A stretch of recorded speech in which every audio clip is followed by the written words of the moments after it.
Hi, everyone. Thank you and welcome to your next session at RETCON Multifamily. Our next session today is called Streamlining Systems. How is technology revolutionizing multifamily operations? I'm super excited to welcome our panel and our moderator, Chris Porter, today. Chris, welcome. Thanks, James. Hi, everybody. Welcome to our session. Really excited to have you guys here today. And I'm joined by an esteemed group of industry leaders and industry executives. Scott Pechersky, SVP of Technology at Roscoe Property Management. Hi, Scott. Welcome. We have Nicole Beach, Vice President, Operations and Implementation and Support at AMLI Residential. And we have Chris Ramos, Director of Product Management at Experian. So welcome, everybody. Thanks for having us. Thank you. So just to kind of kick it off, starting off, we're talking a lot about, how technology is not only kind of innovating in a way that we run our back office and whatnot, but it also really is innovating how we run our front office and our properties. Technology really, it helps a lot of organizations in automating processes, removing manual and human error, and making things more efficient. But it also really helps simplify the role of various team members and helping them focus on things, that are higher value and those things as well. So I guess first and foremost, if we start off kind of really high level, one of the main pieces of technology that a lot of multifamily, a lot of operations are really utilizing is the payment and the finance side of things, right? And so collecting payment from tenants, collecting payment from vendors and things like that. And so Scott, how is your organization sort of utilizing technology on the finance and accounting side, but also maybe a little bit about how you're kind of using it to automate payments as well? Yeah, so on the payment side for resident payments, we're just like everyone else. We pretty much collect almost 100% of our payments via an electronic channel. Then applicants and residents go directly to our portal to pay for that. I think, really as the industry has grown, that's sort of the norm that I'm seeing that on the technology side, where I think that's where we are today. And I don't know if there's much to learn on that anymore, other than that's how people are used to paying.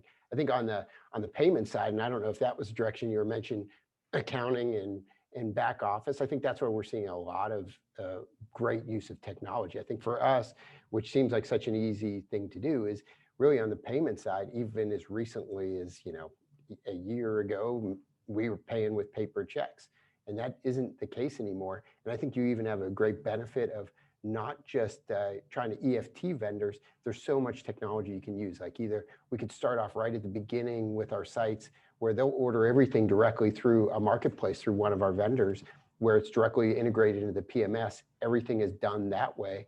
And then it filters directly. Nothing needs to be done by our accounting team. Nothing needs to be done by our on-site team to really pass that data through. And I think to end the channel, which is great, is the payment piece.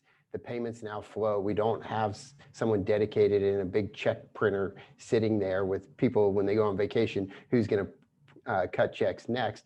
And there's additional technology and maybe even additional ways to increase revenue through the use of virtual cards. A lot of our large vendors are very excited about being paid via virtual cards. And there's an opportunity for us, not only for the vendor to be paid quicker, but maybe some rebate opportunities out there for some of the other people. Yeah, I definitely am seeing a lot more and more, organizations and even software companies out there taking advantage of that rebate type of program. When you consider the volume of transactions and the dollar value of transactions that many operators are processing, even those fractional rebates can add up.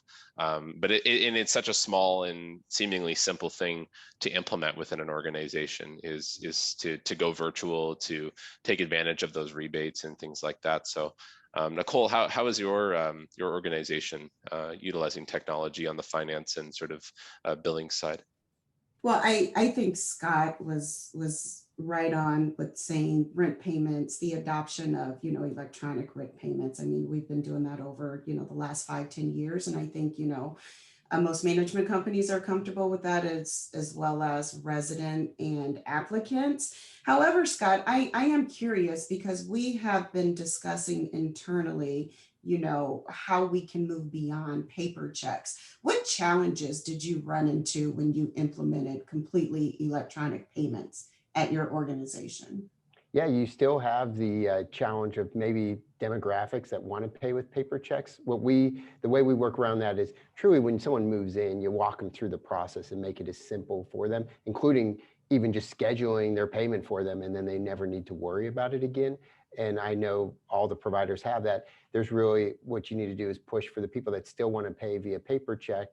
We just really need to give them the cash alternative solutions out there. There's many products where you go into a Walmart and CVS, which all our payment processors do integrate with, and they pay directly through these walk-in programs, and then they funnel directly to our ledgers. So there's always a challenge. I would say, well, 100% there are going to be a certain demographic, maybe, senior community, where you're not going to get that. But I mean, how often do you write a check now? I mean, I think the vast majority of the people and who we have moving into our communities are used to paying via electronic. So it's not that big of a stretch.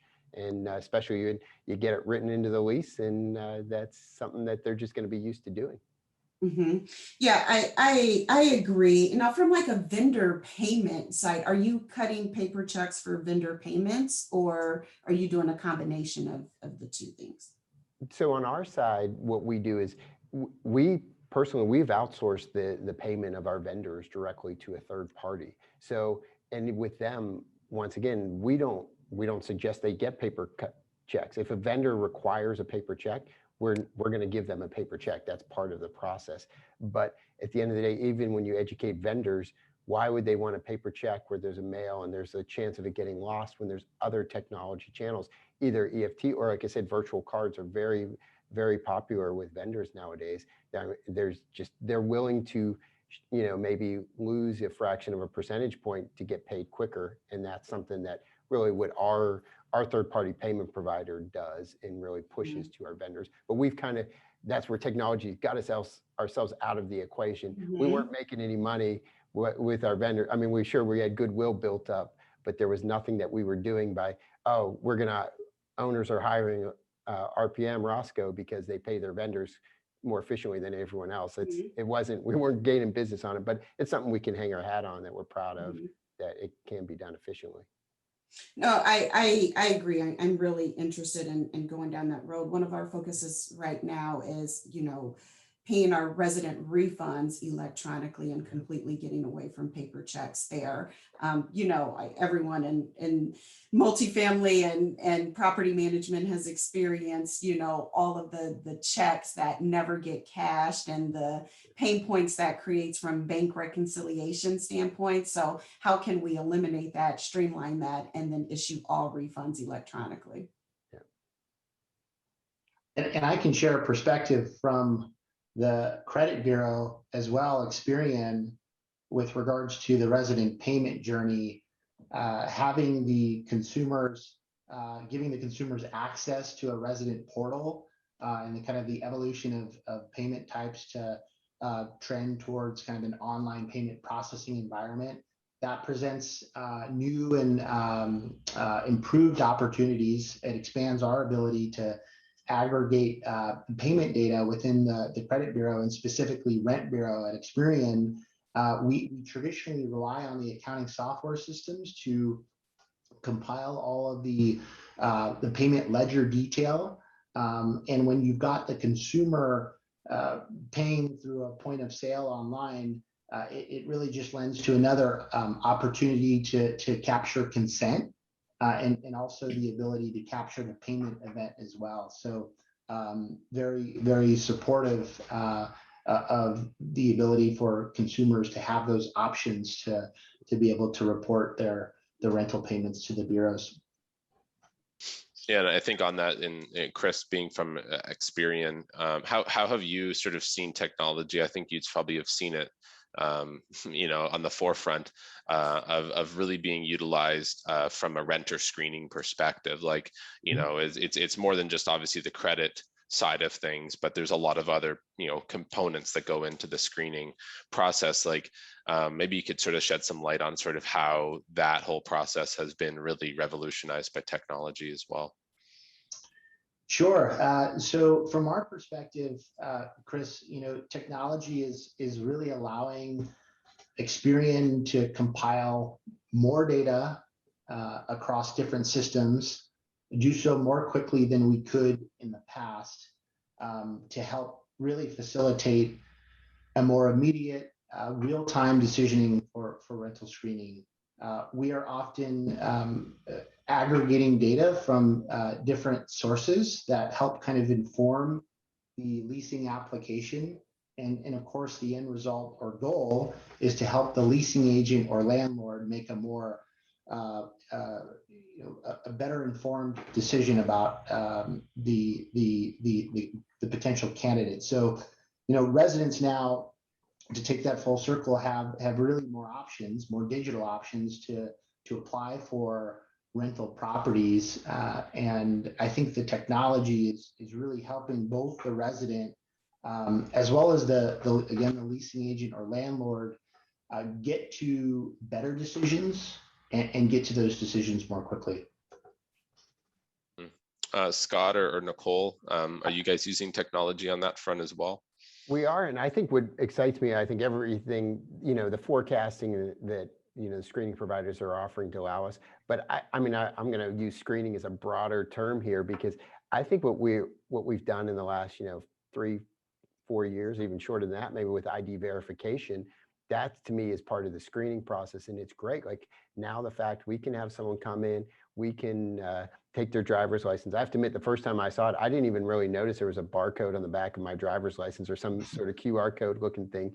But they can see that, they can verify this is legit. And where even the technology is taking it to the next level, as I'm sure we'll probably chat a little in more detail, is like self-touring. Like how are you going to really verify someone sight unseen that they really who they are? And sure, anyone can pick up a driver's license and just scan it, and sure, that's who they are if they're not in person. But the way the technology has evolved, where you must take a selfie and it cross-references it to your driver's license, I think it's really exciting to, as we move in technology and the way we can really validate people are who they are, and especially doing it without ever seeing them, is amazing to me. And I think that's only something that will grow in terms of the technology. Yeah, Nicole, is that something that your organization's been utilizing as well? Yeah, absolutely, Scott. You and I are definitely on the same page, because I was thinking, outside of just tenant screening, the ID verification is really what we're looking into right now. And self-guided tours are on the rise, and having the ability to verify people electronically in advance is huge. And also from a fraud perspective too, because I'm sure we're all experiencing an increase in very high numbers of fraud, and being able to have the tools in real time of ID verification really kind of helps curb the fraud that we have been experiencing. Mm-hmm, mm-hmm. I think as well, like, we've sort of talked a little bit about technology from, a risk perspective so far, but, one of the other things as well, I know, Scott, you sort of had this up at your organization, is how we use technology to make decisions, and not necessarily decisions about, renters, but, decisions about the profitability of our properties, decisions about, vacancy or turnover, decisions about what our cash flow might be, and kind of see where I'm going with this, and in sort of the vein of analytics. And I think one of the things that a lot of property managers certainly are commonly faced with is the sort of the challenge of I have so many systems, I have so many different applications, I have so much data kind of coming at me.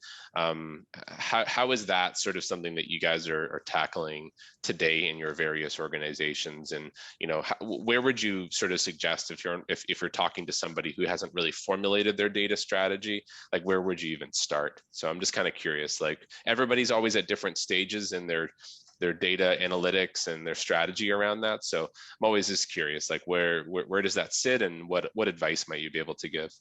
Yeah, I think there's different levels, as you mentioned, like someone starting out versus where we are today. I think for us that the joke, actually, I could say my nickname 8 years ago within our organization was big data, because I was excited about the big data problem. And it's a great term. Right, it is a great term. And really, we're even just scratching the surface. We like to say we're big data, but we really aren't even, we're just tip of the iceberg in terms of the data out there that people have. For us, I think what we've done very successful in our analytics team is we've done a little more deep dive in to see what would be some core, like key KPIs. Like as you mentioned, there's a million pieces of data. Sure, they all have some value, but at the end of the day, we can't evaluate everything. So within our organization, through some data, we have really smart guys on this team that really through some evaluation of looking at what data really pushes performance, they've narrowed it down to 5 key performance indicators. And for us, like I would say, if you're starting out, it might be even easier to find them.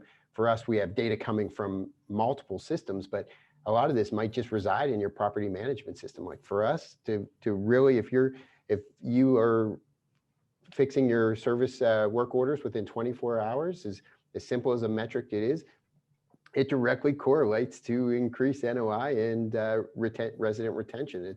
It's very simple. So let's keep an eye on that right off the bat. And I think these are the five key things that we're going to look at across our portfolio. I mean, don't get me wrong, we're looking at a lot more than that, but just to try to have the operators truly understand is like, these are the 5 things that we are going to really look at with you guys. Yeah, I think one of the worst things anybody could probably do is just Google key performance indicators for property, because at the end of the day, you're just going to find a list, right? But I love your point about what are the ones that actually are correlated and actionable, because some key performance indicators are laggards, and they're things that are sort of meaningless. They're things that you can't really do anything about necessarily, but there's a lot of them that have high degrees of correlation. And there's some really cool technology out there where you just throw your data in, and it can help you understand the correlation of various factors. But I think that's awesome. Just really focus on the things that are actionable and are correlated to your goals. Everybody has goals for their growth, for their profitability, for whatever, right? So how do those KPIs correlate to the goals that you have in your organization? What are sort of some of the systems, Nicole, at Roscoe that you guys are using for that type of stuff in terms of decision making, analytics, reporting? What are you guys doing over at your company? I just want to really quickly add on to what Scott mentioned, and how do you start off, and to add to what he said, I think data integrity is extremely important too. And so you really kind of, I like to take several steps back and make sure that our workflows and our process and procedures are in place and are on point, because you can really get to the point where you built out the systems to get the data, and you're realizing that your data is bad data because there's a lot of inconsistencies in the process. So to really kind of start to make sure that the organization is clear on the metrics and the KPIs you're going to be tracking, and how that information flows through the system, so the data you're getting is the most accurate as possible. I think we probably have all been in situations where, we're doing month-end reporting, and it's time to submit that reporting to the partners, and someone notices a really big mistake, and there's a huge variance from the numbers that were produced last month, and then everyone is in this big scramble of trying to figure out, why and how, and it goes back to making sure the information going into the system is accurate at the beginning. And to answer your question, Chris, what's interesting, because I feel like just a couple of years ago, it's amazing how much we have advanced from a data collection and reporting standpoint over the last couple of years. I feel like I was evaluating data that was, 2 to 3 weeks old, very stale data. And that's what technology is really doing for us right now, where everything is electronic. It's going into the systems, it's instantaneous. So you're making decisions off of fresh data. You're not analyzing old data, to figure out what your next move is from a concession standpoint, or, how to reduce expenses. And, one of the buzzwords that has been in the industry over the last several years is BI, business intelligence. That means a lot. It means something different to every organization. And to really make sure that whatever type of BI technology you invest in, that it really aligns with your company objectives, and it's really kind of pulling in those key metrics that you're evaluating, and the data is easy to retrieve from your systems. Yeah, and if I can add on that, so you're dead on, Nicole. Like, really, there's a lot of splashy, visualization that people like, but really to have analytics and business intelligence shape your organization, it has to be built into the culture of where the senior leadership this is how they're speaking with the operators on, here is how we're pushing everything. So I think the first wave of it is when you first see the visualization available with many of the products in our industry.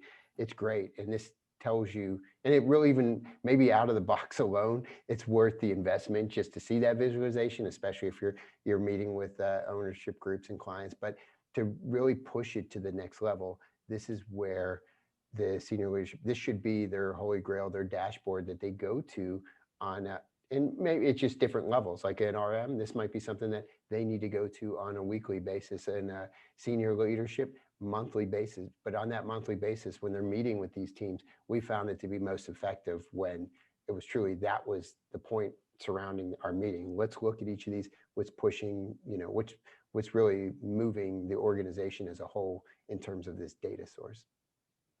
Yeah, I think that with the analytics and BI, in today's day and age, should be sort of one of those key pillars at an executive level that, needs to be just as important as like the traditional sort of operating goals or profitability goals that, an executive team might have, because there's many great cases and stories out there of how analytics have really, helped shape decision making, helped companies grow, helped companies become more profitable, find opportunities of, where costs can be reduced, things like that, right?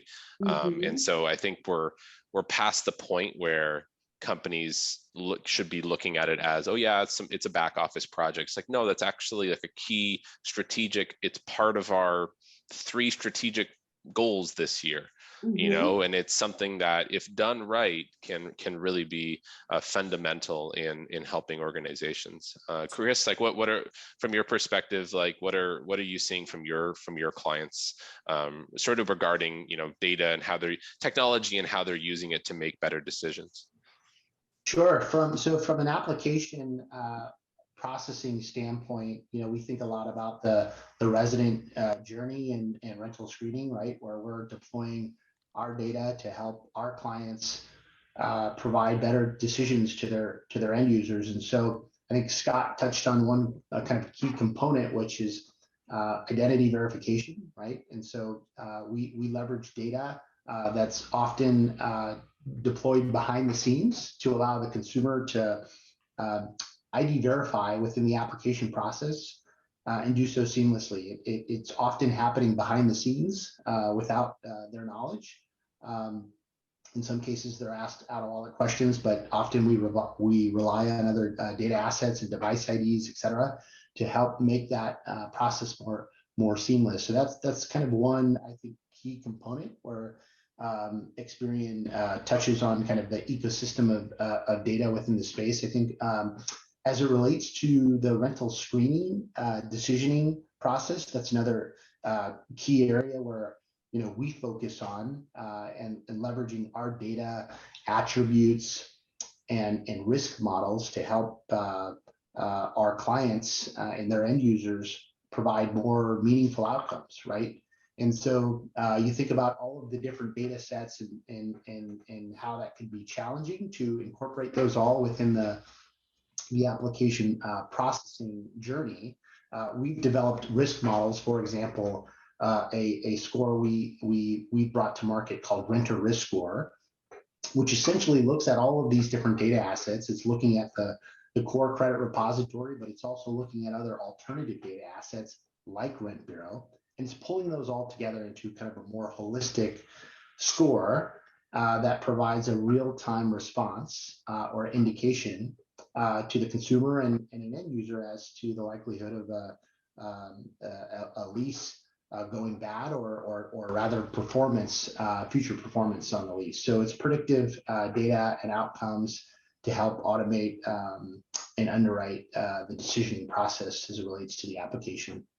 That is cool. It's like sort of like compiles different attributes and basically correlates it to determine a potential outcome in the future. That's neat. That's really cool. I think that's exactly it. We do a lot of work in the space to validate those performance claims as well. So we'll work closely with our partners to help our partners understand the impact of attributes or a specific model within their performance and decisioning to help them understand what were the outcomes and how did this provide lift in terms of performance within that screening application process. Cool. Yeah, I think one of the things we've talked a lot about a lot of different sort of data so far. But one of the things that I can certainly attest to from working with our clients is real estate, owners, operators, developers probably on average use more pieces of technology and have more software. I don't think Scott's like totally off in saying big data, because like it's true, like there's so much data, and over the course of just a couple of years, the amount of software applications and systems and pieces of data that operators are now collecting is pretty crazy. It's when you really sit back and think, how many pieces of software am I using? How much technology am I using to run my business today? And I think one of the keys to making that all actually be cohesive is, how do those softwares work together? How do they integrate? So, I think that all of that really begins at the start of like the evaluation cycle of looking at something is, okay, this is what I have today. I'm considering this for tomorrow. How is that going to work together? If it is, if it's not. So Nicole or Scott, maybe you can kick us off on this topic. Like, how have you kind of handled sort of integration and making sort of all of your different applications sort of work harmoniously? Because I can understand that that's probably one of the more bigger challenges that operators face in today. Yeah, absolutely. It's a challenge. And I think that what you mentioned is the first step is when you're doing your initial evaluation and you're vetting out of the various products to define what integration means, right? Because I've learned the hard way, and internally, with some of my colleagues, we've also learned the hard way where you have this vendor, they have this product you're really interested in, and they say, yeah, we integrate with your PMS. You're like, okay, great. And then, everyone signs on the dotted line and you're ready to go live. And then you find out that it doesn't do 50% of what you needed to do from an integration standpoint. So really defining what you need from an integration in the beginning. And if that is a partner that is committed to working with you, then you build those things out together and you work closely prior to going live or moving down that process any further. The other key component there is to make sure you have the right parties involved. It's so important to create and develop cross-functional teams because everyone's looking at those integrations from a different perspective. It's one of those things where it's easy to kind of make a decision in a vacuum, because you may not think of, this marketing integration has anything to do with the accounting or the AP team. And then you get this product and it heavily impacts those other teams. So to always make sure you have the right people in the room to vet it out and have those discussions in advance.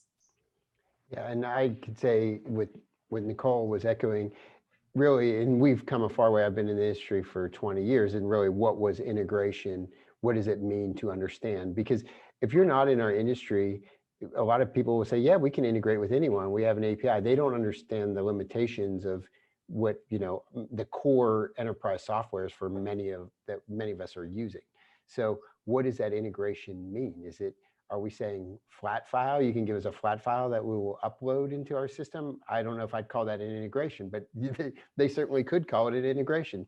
And I think our industry has made great strides in the 20 years since I've been here. A lot of this stuff, even with utility billing years ago, earlier in my career, it was my job to upload the file on, midnight that night. I remember New Year's Eve, that was my treat. I could upload a giant utility file for everyone so they get their utilities charged. Luckily now, at least that is a sector of our industry that the property management software vendors and the third parties, they found a way to integrate.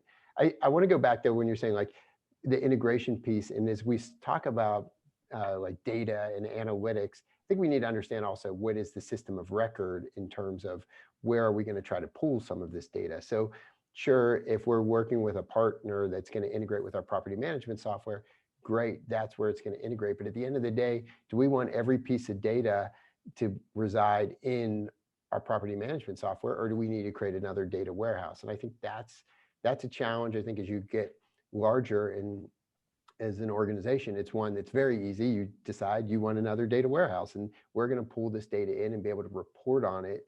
And we're not just limited to what's in one system at a time. So I think I could keep going. I know Nicole mentioned, then you start speaking about data integrity, and just like some of the things that we've been able to do just by enlisting the data integrity is really making sure everything that's coming from that system through a very strong integration is correct. We've built some controls in place. Then I could even go back to your first question. We've now been able to fine tune a lot of the billings that we're receiving from our sites to our properties through an integration that we've done through our data warehouse. So there's a lot of great technology that can be done, but I think it matters what level you are looking for in the integration. But taking back to the original question, if you are going to work with someone and you're pretty much, if you're on the smaller end and you're going to work with a main property management software and you're going to select maybe a best in breed product outside their main core stack, I would certainly, like Nicole said, what does integration mean? Because just because even they might be a provider that can integrate with them, there might be limitations in the API from our software vendors that won't even let that integrate. So it's a real challenge and for everyone to do. And sometimes I would say there's maybe not a lot of incentive to enhance the APIs because there's competing products within those stacks. So it's a challenge we have internally, but you could start off right off the bat when I speak to a vendor. Are you on one of these preferred integration partner programs? Yeah. You really, in my mind, you have to be if you want to. I don't even care what you do. Just answer this question first before you tell me what you actually do. Right. And if they ask, what is that? Then I know right away they're not a part of it. So come back to me once you've reached out to like all the big players in our industry that have the enterprise software systems and tell us that you're integrated with them and I can see you on their website, then we could start talking. I'm sure that's a big part of what your focus is, Chris, like on your side, like heading up product management. Like the integration is such a pivotal piece. Into Scott's point, like that's one of the biggest buying decisions. So it's almost, I'm sure that's a cornerstone for you at Experian to be able to say yes, we integrate, right? Yeah, it sure is, and I'd love to hear your perspective on my next point, Scott. We rely heavily on our integrations with the accounting software systems to pull out the resident payment ledger detail to help facilitate rent reporting, right? Which ultimately benefits the consumer. very often we are reliant on those integrations to support a property management company who may want to furnish, but it may be the case that their accounting software system doesn't support it. Perhaps the input and output files aren't can't necessarily accommodate them. So, I think we'd love to hear your perspective in terms of those challenges. We traditionally don't ingest data directly from the property management companies themselves, right? We're relying on the accounting ledger details. So we're very dependent upon that accounting software system to be able to aggregate that data versus potentially going directly to the property management company and acquiring the data via a direct integration. What are your thoughts there? Yeah, I would agree. And I would think that if it's something that's totally just for your line of business, I wouldn't want to bring that into our data warehouse, especially maybe something that's very sensitive. We try to keep a lot of sensitive data out of our data warehouse. Yeah. Really, and for vendors, I don't know if it's a great thing, but you need like Nicole and the AMLIs of the world, and you get Scott and the Roscoes, and we all jump in a room together, and then we work on, the big players and say, this is something that's really required for us. And unfortunately, that's probably the best way to get it across the finish line, which is really hard, especially for some of the smaller businesses. So that's why I am a proponent of sort of the standardized integration program, because at least it's allowing people to get in with, without us having to fight all the time. They just have to write a check, which sometimes is a little cost prohibitive for some of these startups as well. But I think for us, you need to keep working with the larger organizations, or even just a bunch of organizations that could put pressure and say, you need to open up your API a little more, and then here's the limitations. And even then, at least I've worked with all the providers. They do sometimes, they are willing, it might not be just strictly via API. They have other mechanisms to share data in bulk without maybe totally redoing their API. And that's a success for me as well. That is an integration. If you're getting the data you want, and me and Nicole and our IT teams don't have to be involved, and it's just like it's a flick of a switch, then I think that's the success of that's an integration. That's great. Super helpful perspective.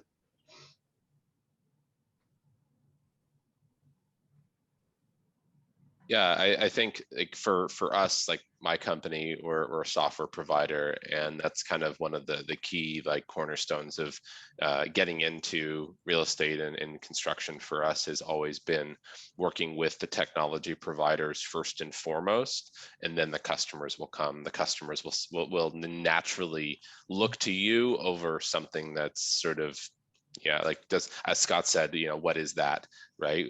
So to me, with the ever more prevalent big data and the amount of information that organizations are collecting nowadays, as I said before, data strategy and analytics is really, I think, one of those key things, because if you're not doing it, someone else is likely doing it, and they're taking advantage of some of that.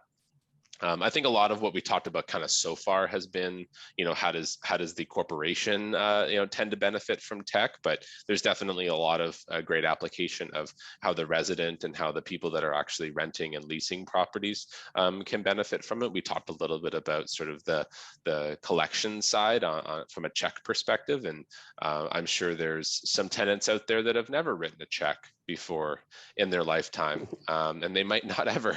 How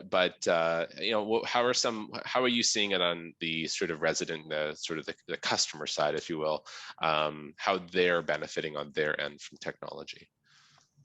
Well, I think when it comes from the resident experience, especially as operators and owners start to expand the technology, to really kind of take a moment and journey map the resident experience and to make sure we're understanding the touch points throughout their entire experience. Because oftentimes we tend to get tunnel vision because the end goal is to get the data we want so we can report on it in the end, and not thinking about how that directly impacts our residents. And Another interesting way I like to look at it, like when you're in this space, you're constantly thinking about your competitors. Well, what are your competitors doing from an online leasing standpoint? And, wanting to compete there when in reality, I think we're competing with the Apples and the Googles of the world, because that's the technology experiences our residents are going through, right? So if we can make things easy, just as easy as using your iPhone or your Google phone or anything like that, that's our competition. It doesn't really matter how the online leasing process works for your competitor across the street. How can we make this process as easy as you going on and buying something from Amazon.com? And it's really journey mapping that experience for our residents. Yeah, I agree. And I think just the little things like that, when you compare it, like buying it from your iPhone, and just there are technologies that we've introduced, like just, concierge services that are available at the handheld. Like now you could, if your community wants to, you could partner with a concierge service that will literally allow them to get a dog walker, a dry cleaning, anything from the touch of their phone. And once again, there's maybe even a revenue opportunity for the site. So it's a win-win for everyone involved. We can vet some of the services available, yet you don't have to provide that all in-house. One of the big things for residents that I always used to hear early on complaints was just as simple as access control, like access to a community where you would have to run down from your apartment and let someone in. I mean, that is something that we're not there 100% yet, but we're getting there. We're literally, with a lot of the products we have out in the industry, your friend sees you, you just buzz them up. You can look at them, you can let them into different access points throughout the community. I think those are little things that are coming along that really a few years ago were not this norm. I don't know if it's still the norm, but it's getting closer. And I think that's making resident life easier. And then I think the last piece, that I don't think you can get to a conference where someone doesn't discuss self-touring, but that is truly, in my mind, that would make applicant and resident life so much easier. Is just, do I really need to see anyone? Can I get through? And that's where it comes back to access control. You need all those pieces, but to a resident to be able to tour on your own time, at your own pace, and really without having to keep your secrets, your questions to your spouse or significant other under your breath, you can actually speak freely without someone watching you. I think there's some value there. So there's just so much with technology that we're going to push through. And even like some of these things, I know it's a tech conference, but like it doesn't even have to be high tech. You could self-touring, as long as you could just let someone go through the process, and you can start them off high tech. Maybe we're not there completely, but maybe you can get them to a process where we start building on it. So I think there's just so many things that as a resident, I would love to just be able to do from my phone and without interacting with with another person. And maybe that's why I'm in IT. I don't want to really interact with other people all the time. So. That's funny. Chris, any comments to make on that? Yeah, no, I really like the way that Nicole framed the opportunity relative to consumer and resident expectations surrounding technology and who we're competing with, if it's Apple, if it's Amazon, right? What are those expectations and how do we execute there? We think a lot about, again, I'll go back to the application process and the leasing journey. What can we do to make that process more seamless from a consumer? I think one example that I'll share that we're solving for is the ability to pre-populate fields, right? So consumers go into Amazon, they're accustomed to e-commerce portals that are pre-populating data, right? Well, we can do that as well within the resident application journey. So thinking about how do you make that process more seamless and efficient for the resident, I think something that is central to what we do at Experian. And then the other piece that Scott touched on was consumer consent and control. That's another aspect of the leasing journey that we think a lot about. We think about consumers wanting the ability to control and provide access. I think Scott had touched on access to apartments themselves, right? When we think about access, we think about access to data, right? So we're thinking a lot about what we call consumer permission data, and the idea that consumers want the ability to be able to authorize and consent to different parties to view their information. But that's also about giving the consumer the information often to review their information first.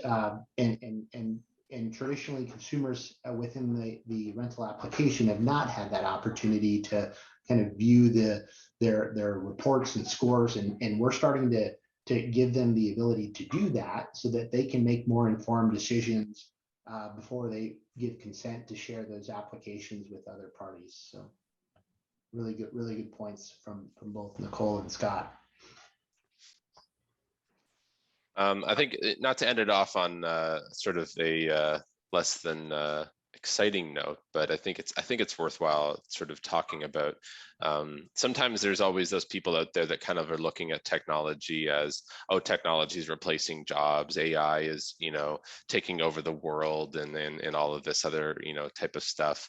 Are you kind of hearing that at all, or do you find that most people are generally kind of embracing technology now? Like they're kind of past and over that hump as to, yeah, like technology is replacing manual things, like Scott's not having to do flat file uploads anymore, but like that it's actually, well, it's replacing maybe things that people did manually. It's actually in the long run, like the good weighs out sort of the perceived bad, if you will. Like, are you guys hearing any of that? Do you ever kind of get anybody, whether in your organization or the people that are renting your properties, like kind of adverse to that at all, or? Yeah, I have to admit, I don't hear that fear. And I think someone said it earlier, I can't remember, but really repurposing their roles was exactly when you bring on new technology, that is the goal of it, is to enhance operations for everyone. And I think that's where we would love to get to a spot where, like it truly says, you don't have to do anything with it anymore. And you've moved over, and now you really can maybe stretch your mind a little more in that role. And I think that's what most people are always looking for, that new challenge. So I have to admit, I don't get that fear. When we introduce new technology in our organization, everyone seems very excited about it. I mean, there's a high turnover rate in our industry, and it's where half the time the communities probably feel like they're short staffed. So there's probably something that could free up time that they might even see as a value as well, because we know that it's a tough labor market right now, as there's just not a lot of people out there looking for jobs, and we have them. So that is something that I think they see the value of that with technology. Yeah, I echo that sentiment. I don't think we're quite there yet where technology can replace actual people positions. I think it's just a reallocation of people resources. The challenge that's happening is the cost of technology, and how do you justify adding on the technology of self-guided tours and other things along those lines, and continue to have a full operating leasing staff. And it's evaluating that, because even with self-guided tours, it's really hard right now with the technology that's available to us to even think about eliminating a leasing position, because now people can tour at their convenience. Yeah, I think that's always my challenge, is truly showing value. And everything has value, but it's really, at the end of the day, if it doesn't tick the NOI at all, there's really, I don't get that excitement, unless really maybe in a roundabout way, if we did something that was truly you get a lot of publicity and, a lot of word of mouth about how this is a great technology. So maybe you're getting it in another way of just, this is you really presenting your brand in a different light by introducing some of this technology. But I have the same challenges as Nicole. It's like a lot of the technology, maybe it saves a little bit here and there, but it never has been enough to eliminate position. But like we're saying, that wasn't the goal of it, but it hasn't even given us the opportunity to really do that, because you find out managing a lot of these systems as well still take time. Like when we've introduced a new technology, all of a sudden we've introduced a new responsibility that we didn't have before. So that's certainly a challenge that happens when we deploy new technology. Mm-hmm. Yeah, oh, that's fantastic. Yeah, so that actually kind of brings us and wraps us up to sort of the end of the session. I think we touched on a lot of really interesting and valuable points here today, from how technology is helping all aspects of our businesses, from our back office straight through to our tenants, but also sort of how technology is also a strategic part of our business, and it's a strategic part of our strategic plans and executive plans. And so I think we're at sort of a bit of an exciting time if you really think about where our industry was, honestly, even like 3, 4, 5 years ago. Like the amount of stuff that didn't exist, and we can't fathom now in 2021 that didn't exist before. How did we ever run our businesses without X system in place, right? Like how did people possibly ever go look at a property without having a virtual tour? Like it's just, those things just kind of don't cross our minds, right? We adopt a technology and it sort of just feels like the norm now all of a sudden. It's pretty remarkable. So I want to thank Nicole, Scott, and Chris for being on the panel today, and certainly thanks to James and the organization staff at RETCON. It's been a great event, and yeah, we hope everybody has a great rest of the conference. Thank you so much for having us. Thank you. You are Thank you very both. welcome. A huge thank you to you all, and a thank you to everyone tuning into this session. Feel free to make your way to your next session, take your next meeting, and check out a virtual booth. Thanks again to everyone. We'll see you soon.